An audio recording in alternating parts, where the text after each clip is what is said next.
السلام عليكم ورحمة الله وبركاته. اهلا بكل حبايبي. دلوقتي هقدم لكم الكنافة البلدي على الطريقة السعودية. دي سمنة بلدي. دلوقتي هاخد منها بالظبط معلقتين ونص. تمام. لو حسيت اني محتاج سمنة تاني هنزل. تمام.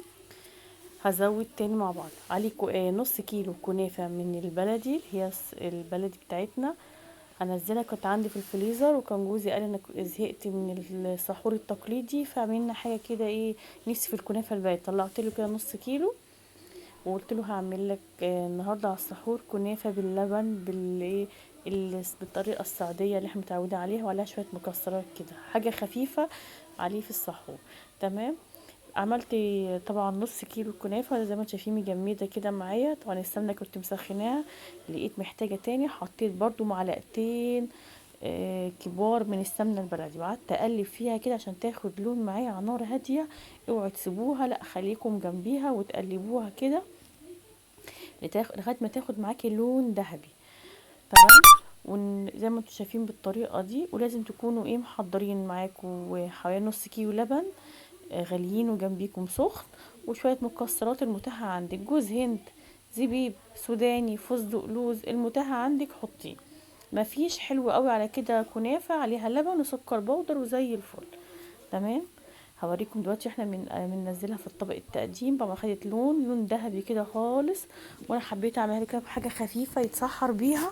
ممكن تحمريها لوجهين وتقلبيها الناحيه التانية وتاخد وجه لون ذهبي تاني وتحط بقى عليها كريم جانتيه، تحط عليها شربات وكريم جانتيه وتاكليها.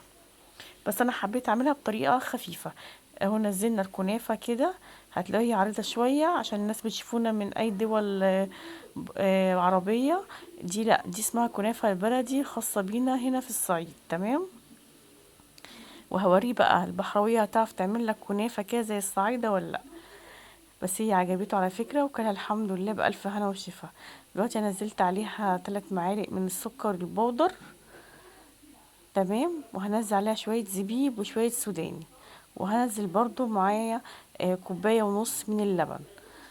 وهتبقى كده خفيفه في السحور، يعني حاجه كده غير تقليديه عن الفول والبطاطس والجبنه السحور التقليدي بتاعنا.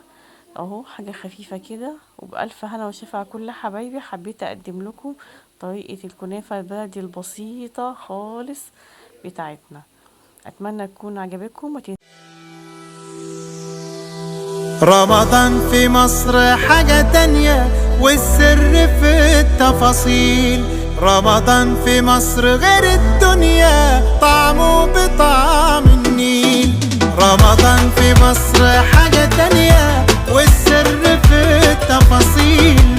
رمضان في مصر غير الدنيا طعمه بطعم النيل.